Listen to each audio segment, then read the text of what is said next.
Hello and welcome to Tools in the Shed, a podcast powered by CarsGuide. You probably know that already, but we're up to episode 161. And can you believe it's taken this long for me to be your host? I'm Matt Campbell, senior editor at CarsGuide. I'm joined by news editor Tung Nguyen. Tung, welcome.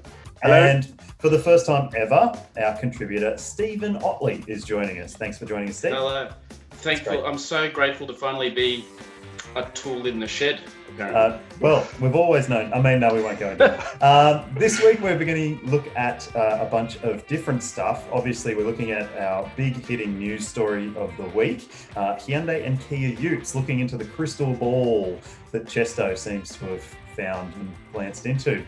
We'll also cover off the 3 cars that we've been driving. Well, actually, it's going to be 4 cars, but we'll get to that soon. And we'll also check in on the Musk man, who is now the second most richest man on the planet. Good for him. And we'll stay tuned for Muskwatch when that comes up. So stay with us, and remember, if you are watching on YouTube, to hit subscribe, hit the like button, and hit the bell icon to stay up to date with all of our latest videos. First off, guys, let's talk about the Dream Factory, which is what Andrew Chesterton, our news contributor, has decided exists. It's a thing. The news, this news about Kia and Hyundai Utes. Tung, you're the newsman here. Well, the king of news, you might say. Yep. What can you give us a brief rundown of what this story is about, and is it actually true? Absolutely. So in this story, what Chesto is talking about is he's looking forward over the next couple of years, and he's looking at what Toyota have planned for their Hilux GR, right? So he's speculating that it's going to get a V6 diesel engine, same one in the new Land Cruiser 300 series, right? And he's comparing that to some comments that Kia and Hyundai have said about their upcoming ute, that it's going to be one of the most powerful on the market. And potentially their straight 6 engine out of the Genesis GV80 could get slotted in there. And Matt, I think you had a chat. You did that launch in Korea earlier this year. Did they have any comments on that? Yeah, so the comment at the time was that this engine, this straight 6 diesel, it's a new engine for the Hyundai group. It could potentially have some commercial application, was the wording. So that, in my mind, drew a pretty straight line between maybe something else being built on a rear-wheel drive to 4-wheel drive architecture, like a ute, or perhaps maybe a van as well. So we know Hyundai has diesel engines in its vans in both Australia and in other markets. There's only the iMax and iLoad versions of the van here. We don't have a ute from Hyundai or Kia as yet, as we know. But looking to this article, it looks like 2023 is going to be that sort of that landing spot for a dual cab ute from these brands.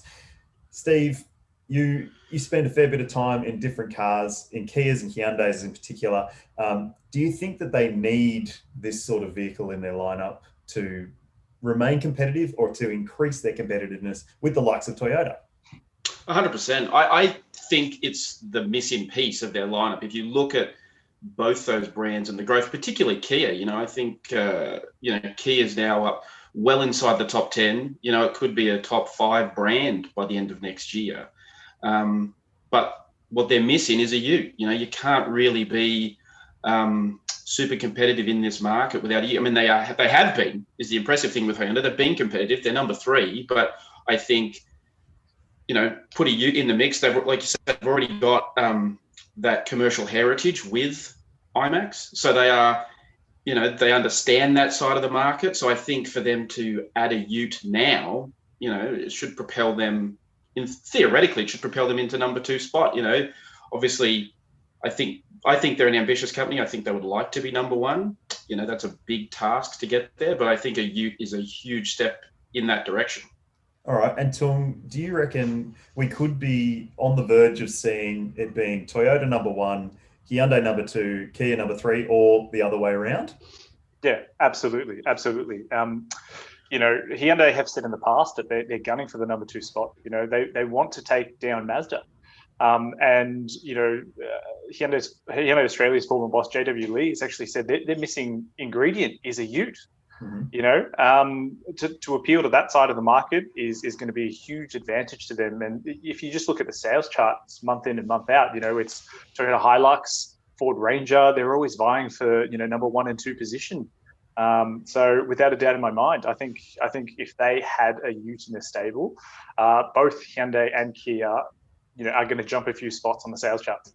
Yep, and I think that with increasing competition, the likes of the new GWM Ute, or the Great Wall Cannon, as we've come to call it, it is basically that part of the market, the budget part of the market is evolving, but also the established part of the market. We keep seeing new additions to ute ranges that already exist. That it seems there's an endless appetite for utes with the established brands that are already playing there.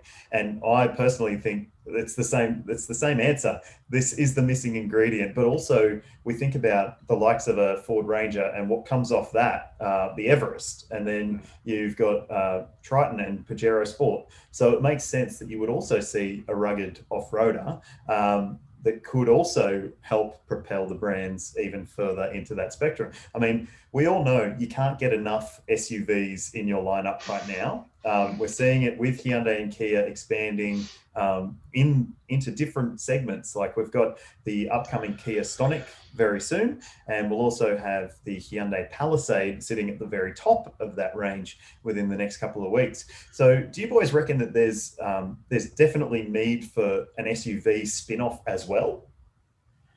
Yeah, I mean, I think there's obviously a market there. Like you say, the Everest and Pajero Sport and Isuzu have shown that this market for rugged ute-based SUVs exists and is strong.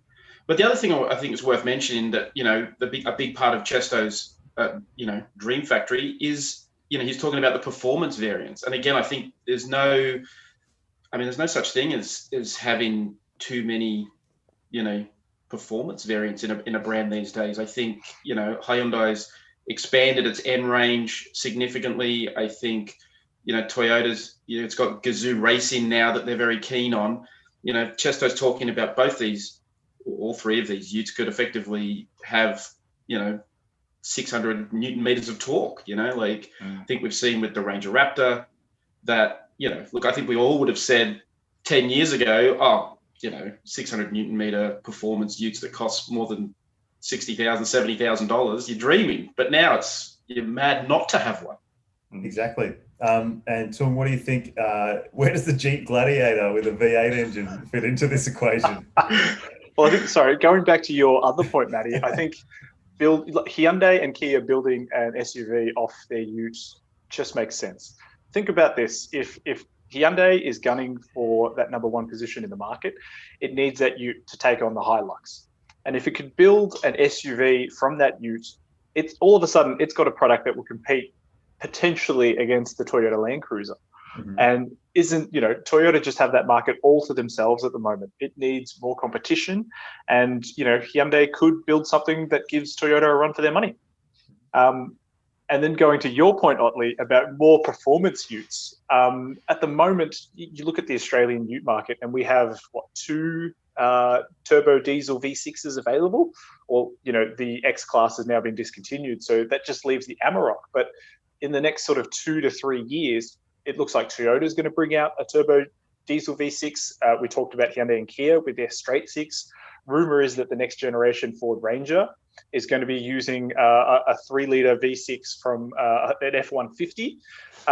And presumably Volkswagen, who are building their new Amarok with Ford, are going to get access to that engine as well. So there's going to be 4 utes on the market with 6-cylinder diesel performance engines. It's just an exciting time, I think.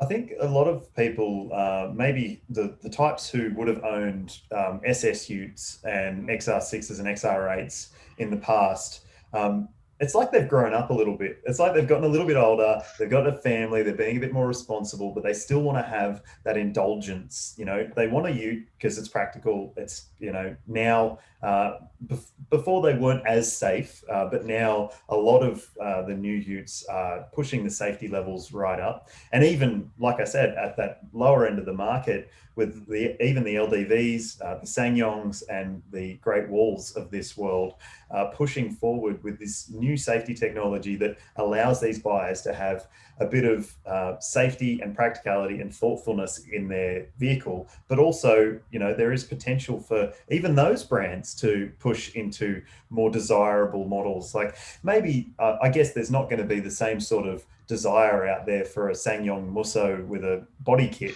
but I think there's definitely appeal in those models at the lower end of the market. But also, when it just comes to this competitive segment, this is just one of the most vicious and most hard-fought segments of the market.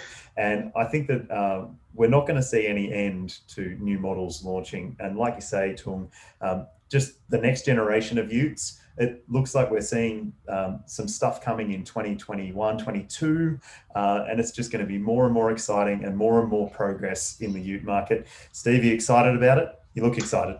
Yeah, I am. This is just my resting unexcited face. Yeah, I think, I've said to people in the past, I think we are entering, the golden age of utes, so to speak. They were agricultural, unsafe vehicles 15 years ago, but we've seen, like you say, this rapid evolution to the point where we're now, people are spending six figures on utes. I think there's a high desirability factor with utes. Utes have become, like you say, the SS and the XR Falcon utes were desirable to a certain group of people. I think the appeal of these dual cab utes is much wider than that. There's that, there's those benefits you talk about. There's obviously tax benefits to owning a ute, which makes them more appealing financially, but also just that kind of sense of adventure. I think that people at the moment have really bought into, we really embrace that. And I think we see now car companies have acknowledged that and are feeding that need and are giving, like I say, you look at the, Hyundai and Kia joining in, you have got all these new brands coming in, like you say, like Great Wall. The market is expanding and it is getting more diverse. We'll have, even as these other brands, the existing brands, so to speak, the legacy brands are going to expand upwards. You're going to have other brands come in at the bottom. So there's still going to be, cheap and cheerful utes available to everyone. So there's an access point for people to get into these cars if they want to, and then work their way up. You can work your way up all the way from, I'm sure low 20s to, like I say, over six figures, depending on just how much you love a ute. And there's going to be something for everyone, from like hardworking, the rough and ready ones to, like we say, the next gen Ranger Raptor, like a GR HiLux. These are all coming, and it's all going to be, I think, pretty exciting the next few years for ute fans. It's funny you mentioned that, because to me, it almost seems like if you look at the SUV market, you go back, 10, 15, 20 years, and it was just, you had one thing, it was an SUV. And now that sort of body style has been fractured into, small SUV, light SUV, mid-size SUV, premium SUV, large SUV. And I wonder if we're going to see a very similar thing happen to utes as well, where that segment grows so much that we can start splitting them up into budget utes, lifestyle utes, performance utes, et cetera, et cetera. I think there's definitely scope for some of these passenger-focused pickup models that we're seeing mooted for different markets around the world. Obviously, in markets like South America, this is already a thing. There are two-wheel drive, single cab, pickup body style, small utes, a la the Subaru Brumby of the old days, which we all love. And Proton Jumbuck, of course, we can't forget that. But there is definitely scope for different players in different parts of the market that maybe aren't just going to be playing against the Hilux and Ranger. They're going to split things up a bit. Well, I think it's interesting. You see something like, as we're talking about Hyundai, the Santa Cruz is a car I'm sure we've talked about many times, and it is a different kind of ute. And I think, Hyundai's Australia has not necessarily made its position clear, but we have seen in the past their ability to get cars like the Palisade that were going to be originally left-hand drive come here. And I think what we've seen in the past is it actually only takes one model to be a hit, and then the copycats come. I think the X6 is a great example of, like, I think the most common thing all journalists wrote about it was it became a cliche. It's the answer to a question nobody asked, but no one really cares. Car companies don't care about the question if the answer is they sell more cars. So, if something like a Santa Cruz comes and is a hit because people want that crossover between, compact SUV and ute, again, for that kind of, even if it's just the idea of adventure, the idea of freedom and fun that you have, but in a more passenger car like driving experience, the floodgates potentially open. That's, I guess, a bit more crystal ball gazing than I haven't borrowed Chesto's one, but there is huge potential there. If someone gets it right and someone cracks the code, there's huge potential. Obviously, it goes the other way where Land Rover decides to build a convertible Evoque and no one copies them. But yeah, I mean, I think there is as you mentioned, there's potential for the market to fragment even more, because we've seen it with SUVs. So why not an SUV ute segment in the future? Yeah. 100%. Special shout out to Ford there. We know that they're working on a car/SUV based ute. I think the codename might be Maverick, built on the same platform as the Focus and new generation Escape. So, maybe Ford will beat Hyundai to market in Australia and come out with that sort of crossover ute first. I believe we've covered that before, so make sure you check the CarsGuide site. You might find some info there on that. But this actually gives us a nice segue into what's been in our garage this week, because Steve, you were mentioning about how shapes are shifting. Things are not what they used to be, and you've been spending a bit of time in a car there's two different cars you've been spending time in. But the first one isn't necessarily an SUV, it's not a hatchback, it's not a sedan, but it clearly draws some cues from each of those different parts of the styling market. Tell us what you've been in. So I have been driving recently. I drove the Jaguar iPace again. Obviously, I drove it a few years ago, but hadn't been in it in a while, and it was an opportunity to revisit it. And yeah, it's an interesting vehicle, because I don't really, it's not an SUV as such. It's not a passenger car, it's not a sports car. It is, I guess, the very definition of a crossover, which is not a phrase we like to use in Australia, but it does blur many lines in terms of what it is. But actually, just to jump forward, what's interesting about it is I was also driving the Jaguar F-Pace SVR, which is very much an SUV, and that's actually the interesting thing about them, is they're from the same car company, but they're almost polar opposites in the sense that, the F-Pace is very much a Jaguar take on an SUV because it is a cab rearward design. It's got that long bonnet, it looks fast standing still. The I-Pace, it's such an interesting look. I actually have not been a fan of it, to be totally honest, until this time. I just drove an HSE, a higher spec version.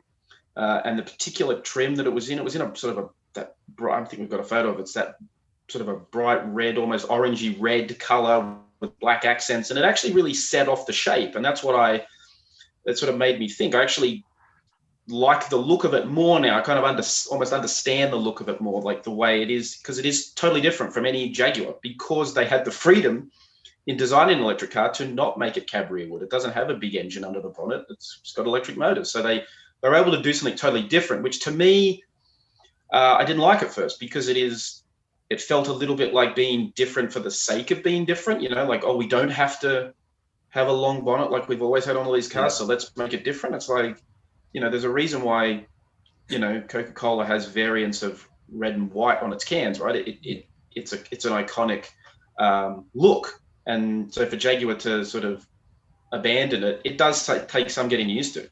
Well, I think what the point that I'm getting that you're trying to make is that it doesn't necessarily look like a Jaguar. And I think you can level that at a lot of electric cars out there. They don't necessarily look like the brand that they come from. Like, if you saw a Audi e-tron without Audi badges on it, if it was just the silhouette of the car, you might not be able to pick it as an Audi. And the same for a Mercedes EQC. I think that there is a level of generic, but also polarizing design that comes with the new landscape of electric cars, because they have to stand out. They have to be different to what we expect and what we know. And that's why they work, but don't work. Well, I don't know. Do they have to be different? This is actually my conundrum with electric cars. And I've asked many a car designer about this. I remember talking to Mike Simcoe about this. Do they have to be different? Why do they have to be different? Is there a danger, like we see these, well, not everyone sees movies. I know you don't watch movies, Matt, but watch movies. You see movies set in the future where we're driving these crazy futuristic pods and, like sleek looking things. And, there's a reason why they think cars are going to look like that in 50 or 100 years. There's an evolution to get there. We can't just make such a huge jump. You do risk alienating your buyers, your traditional buyers, that because you're trying to, I would think most of these car companies like Audi, for example, and Jaguar are trying to convince existing Jaguar owners to make the switch to an electric car.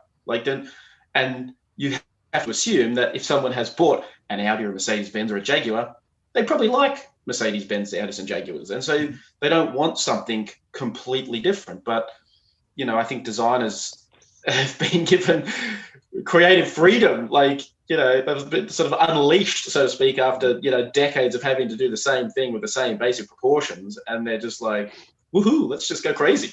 Yeah, definitely. Tung, you got any thoughts? I do.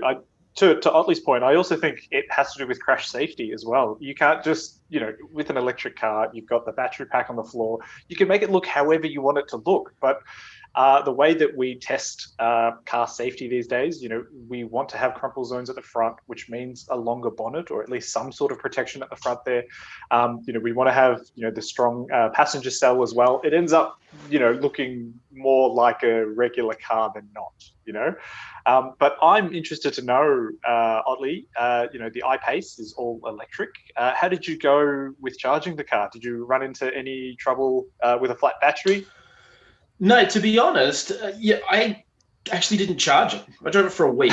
I didn't do any long trips, to be fair, but I did my regular weekly driving. I picked it up. It had about 400 Ks of range on it. I took it back and it had still had around 200. And the interesting thing is you can tangibly see, because we're coming into summer, that first hot weather, you can see as you turn the air conditioning up, down goes the range. Yeah. So it's funny like that. And of course it's a Jaguar, and only the British can design cars with fully glass roofs, thinking there's no such thing as the sun. But it is funny. But I actually did try to charge it. And the funny one is I did try to charge it at a local shopping center that does have free electric charging. And I did end up in something of a race, obviously not an actual race. CarsGuide is safety first. But, I was following this Tesla through the car park, trying to find the fully signposted electric charging. Of course, I get there and it's, only half a dozen spots, and 4 of them have got Teslas in them already. So, and the other 2 were taken with, I think, a Nissan and actually a BMW 330e, which was interesting to see that actually out on the road. But someone's bought one. Yep. Obviously, I personally don't have the issue with the whole concept of range anxiety, because I just think it's a mindset change. If I bought one, for example, I would put a charging box in my garage and charge it up there every night. And it's a bit, it is different. I think it's going to take a lot of people some time to adapt to the philosophical change of electric cars. But, let's be honest, if all 3 of us could have a petrol bowser in our driveway that we could get cheap fuel in, would we care what fuel economy any of our cars did? We'd all be driving V8s, right? Yeah. You just top it up, right? It's like you plug in your, it's interesting. We see it with mobile phones, the modern, I remember my first mobile phone, not to date myself, it was like a Nokia 3210, right? And you charged it every couple of days. Because it wasn't trying to do that much. Now modern smartphones are little computers, and you've got to charge them every night. And I think we've all got into that, or sometimes, during the day. I think we've all adapted to that. So I think same with electric cars is you kind of just, if you keep them topped up, there's no real that whole range anxiety thing becomes less of an issue, you know, unless you're commuting across the Nullarbor or something, in which case you probably shouldn't buy an electric car. I always say that inductive charging will be the game changer for a lot of people, because it's that one less thing you have to worry about when you get home. If it's raining, you've got the shopping, you've got the kids, everybody needs to get inside, whatever it may be. There's always going to be an argument that just driving over a pad that sends power up to the receiver is going to be the easiest outcome for a lot of people. It might not be as effective in terms of getting the power up, and it might be slower, but once it's here, that sort of technology will change the game for a lot of people who are considering electric cars, I think.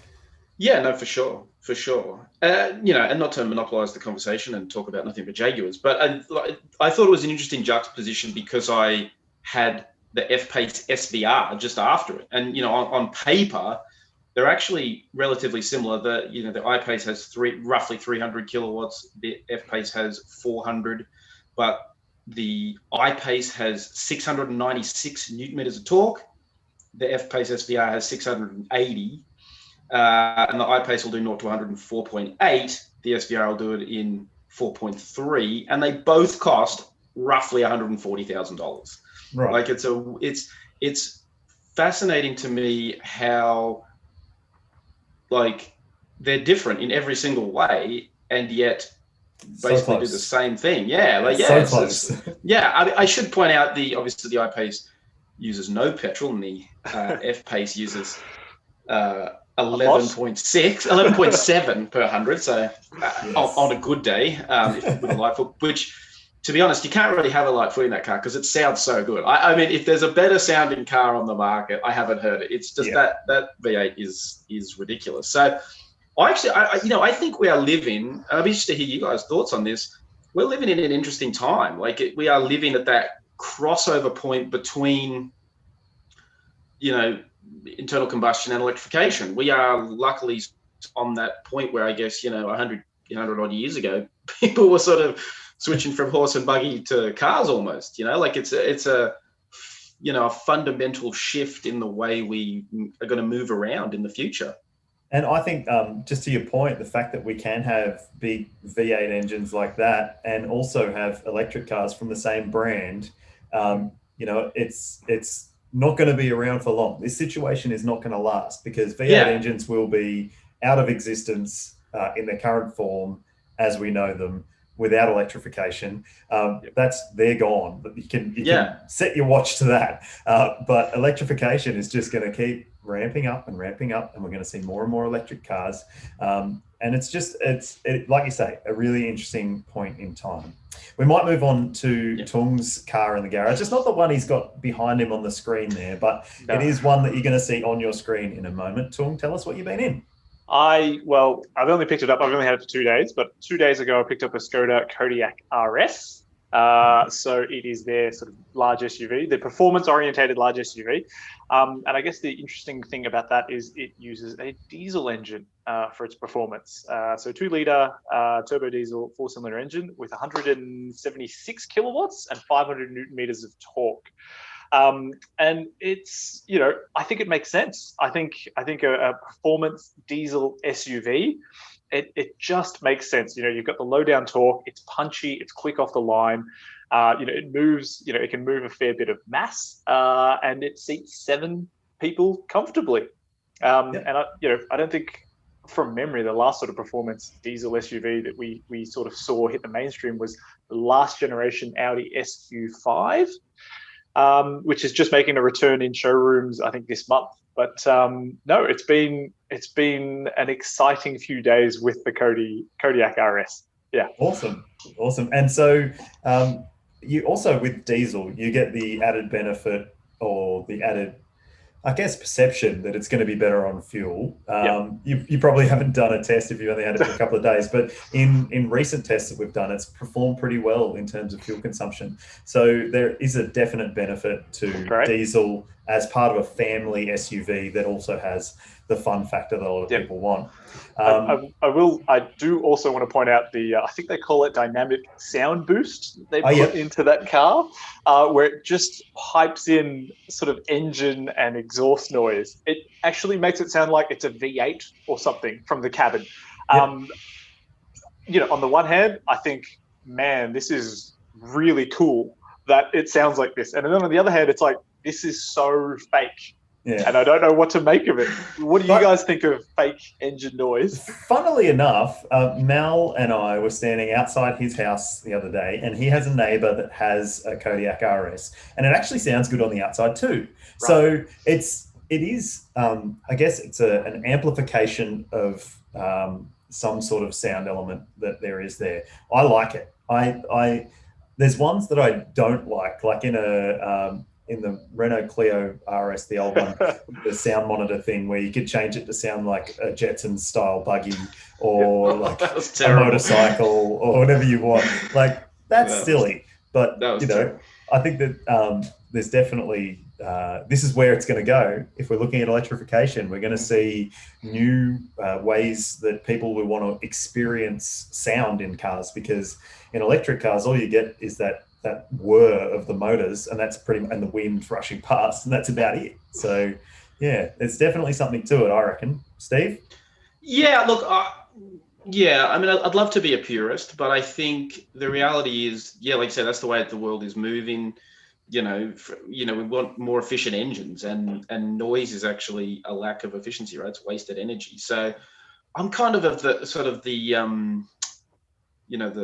sausage mentality. Don't really tell me how it's made. Like if it just sounds good, it sounds good, right? If it's I think the Audi RS3 a few years ago introduced that technology, but and there's sort of a sense of like, oh no, how could you do it? It's the five cylinder. It's such a classic engine, but then you drive it and it sounds good, and you're just like, well, okay, well, it sounds good. I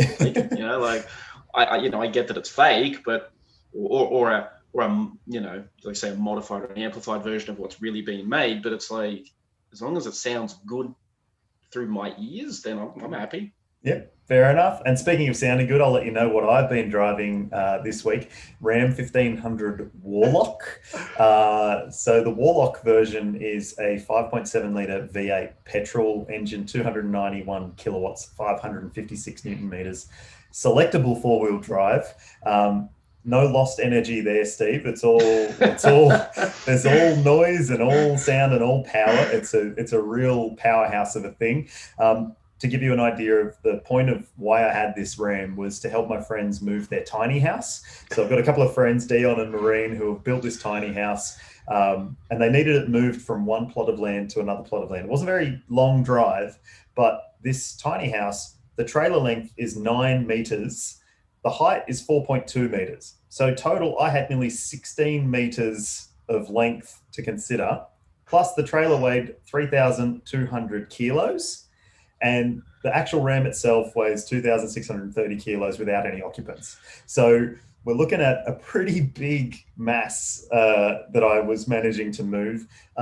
Thankfully, the Ram did it really well.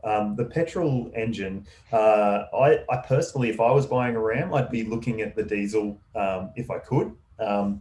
I just think diesel offers that effortlessness, and you don't need to rev it as much, and you don't feel like you're straining it as much. Also, you're going to see a fuel use benefit. So we saw when we were towing, as part of that loop, it was up around 19 litres per 100 Ks. Whereas in regular driving, it's, more freeway stuff around 13 litres per 100, which I think is actually not too bad considering the size of that vehicle, and also the fact that it's made for work. It's set up to do a hard job.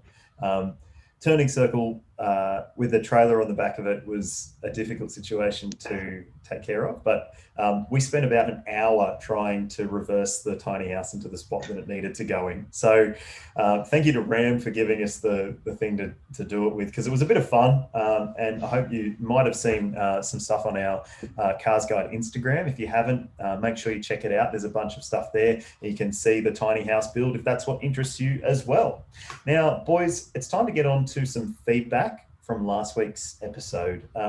This was about new cars making their mark. Actually, it was a story by you, Steve. The Seltos and Venue and a few others that were making their mark in the new car market in Australia.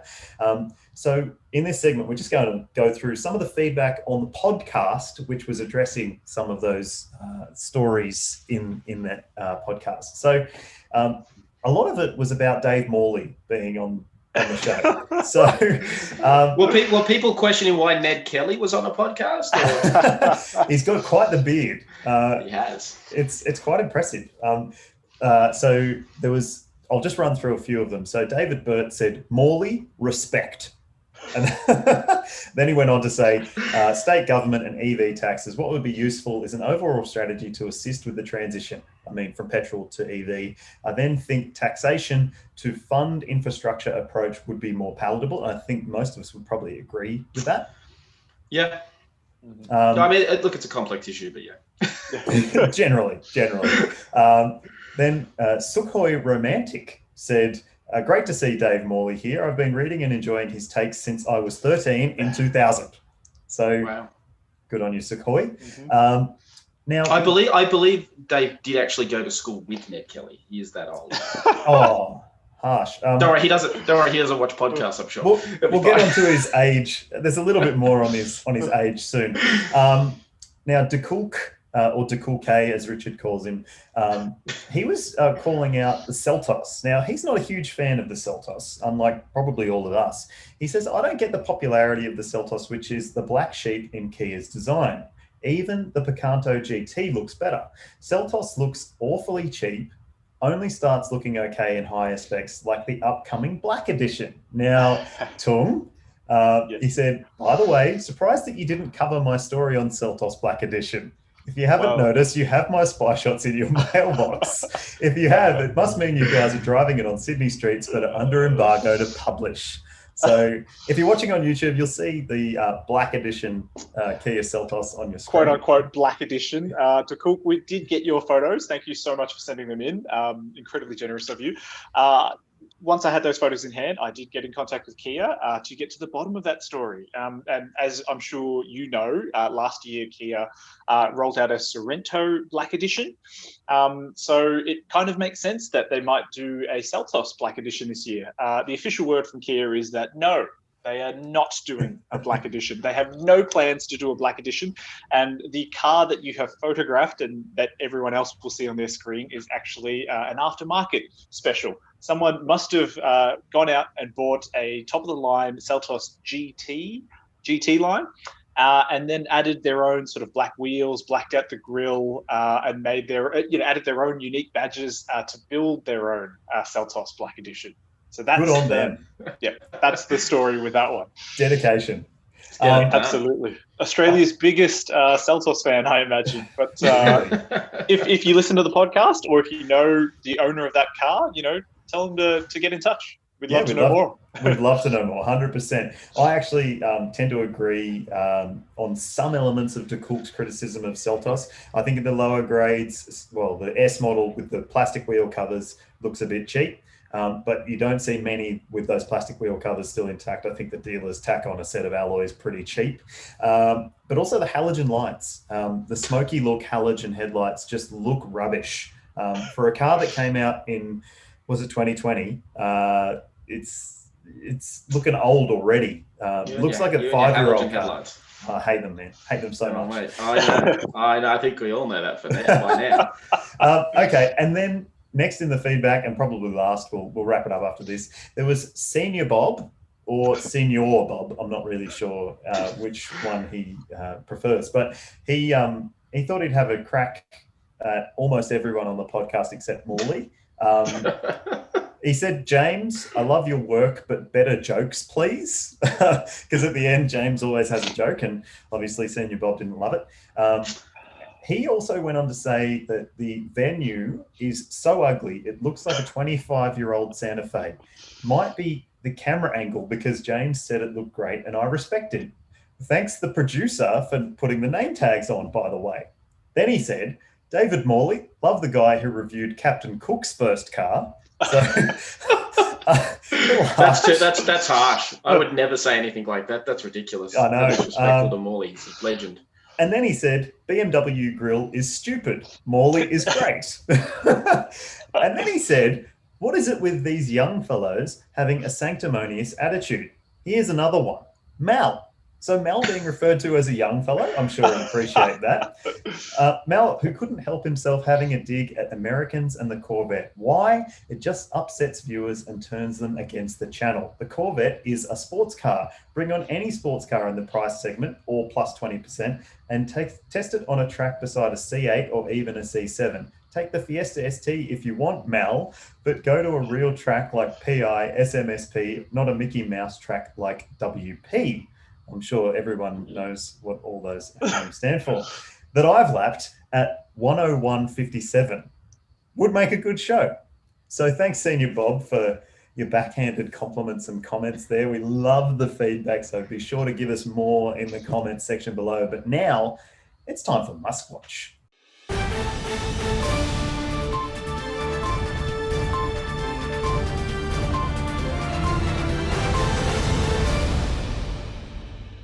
So Mr. Musk, we know he's quite the twit. He loves the Twitter. And this week he tweeted, "At the Babylon Bee is savage." Now, Steve, what's the Babylon Bee? In a nutshell, it is, think of it as a Batuta advocate for conservative Christians. Right. Okay. So, yeah. So it describes itself as fake news you can trust. The Batuta advocate, American conservative Christian. So that gives you an idea of what sort of people they're talking to. Musk mentioning them probably just net them 1 billion new views, which is pretty good for them. At Rationale Etienne, whose Twitter name is the Pope of Muscanity, called out a particular article equating Elon to being the Noah of our times. In that he'll be summoning two of all the animals onto his ship on its way to Mars, probably escaping the flood of whatever's happening in America at the moment. So an interesting tweet from Mr. Musk, but amazingly, the CEO of the Babylon Bee, Seth Dillon, reached out to Elon after that tweet and said, "Want to buy it?" So everything's for sale. Obviously not making that much money then, No. doing a satirical Christian website. Presumably not. That's interesting. It shows, I'm sure Musk would love being compared to biblical figures, given that he is effectively a cult leader now.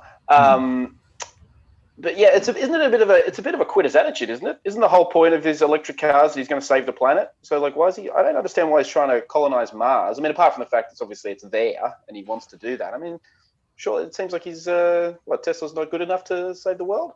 Well, I think saving Earth is one thing, but being the president of a whole new planet is a different story. So that's obviously the end game. That's what I'm seeing anyway. Now, perfectly logical. Also on Twitter, there was some news going on about Elon's partner Grimes, the music artist Grimes, who lives in California but somehow managed to secure a 90,000 Canadian dollar arts subsidy. That seems a bit weird. She doesn't really need the money theoretically, unless Elon keeps all his cash to himself. But yeah, according to reports, Elon is now the second richest person on Earth. And he'll soon be one of the richest on Mars, or probably the richest on Mars, unless Jeff Bezos decides to join him on Mars as well. Which I wouldn't rule out. No, I wouldn't either. He loves space travel. Maybe Jeff's thinking, well, I'm not that keen on Mars. I'll go for Saturn or Uranus.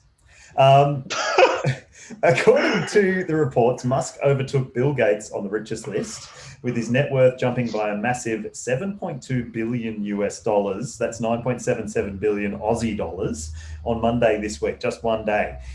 His new total net worth is said to be 127.9 billion US, or 175 billion Aussie, which is crazy money.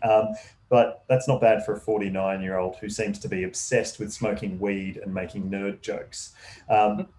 Also, his Tesla stock, the reason he's become so much richer, that's because Tesla stock will now trade on the S&P 500, which is a pretty big deal for those in the share market. I'm not an investment advisor, so I can't give you any information on what you should or shouldn't do, but I wouldn't be buying Tesla shares. What's the most amazing part of this whole situation, though, is Tesla, or Musk, I should say, started 2020 at position 35 on the rich list, and now he's at number 2. So over the worst year in recorded humanity in terms of what's been going on, it's been a pretty rubbish year by all counts. His worth has risen by $100 billion on the back of share market love for the brand. Do you guys think of Tesla as a go-to buy when you think share market? My financial literacy is less than 0, so I will pass on this question because no one should be taking financial advice from me. Steve, you're rolling in it. Yeah. Although my portfolio, this is the thing. I don't understand. This is one of those things where I fundamentally don't understand the stock market. It's like, because I'm looking at it from the automotive point of view and sort of curious as to like why a company that really has struggled to make a profit with a monopoly on the market is so valuable when all these existing, legacy manufacturers are going to have competitor cars, in the next. I've said for a while, I don't, obviously the share price is going to help, but it's hard to imagine Tesla being a long-term car company to me, like just purely from a car company point of view, unless there's other things that can prop it up. Like I don't get it. Like it's become a stock market trend. Like it's traded as a commodity rather than a car company. It's a tech stock. It is a tech stock. It's not just a car company. I think that's the one thing that people assume, that it is just a car company, but it also is a data company first and foremost, and also has a market strategy where it sells carbon credits to other brands so that they can escape being penalized in certain markets. And that is where a lot of the money that they make comes from. But also it is obviously the share market. Now, speaking of the share price, this week we've hit $574. To give you an idea of what that means, last week it was trading at a pretty high of $486. And this is after they split the shares so that you could have more shares on the market. They were getting up around $2,000 before they did that. So these shares are going crazy. And if you have enough money to buy Tesla shares, well, good on you. Because $574 for one share, that's crazy. Anyway, that's the end of the show for this week. We've reached the finish lines. Thank you, Steve. Your first time on the show. I hope you enjoyed it. It was a pleasure. And Tung, as always, great to see you and great to have you on board. Fantastic. Thank you. And thanks also to our producer, Mr. Pritchard, who this week's decided to forego clothes altogether and is simply wearing a layer of body paint, and it's a beautiful yellow tinge. And we couldn't do it without his nagging.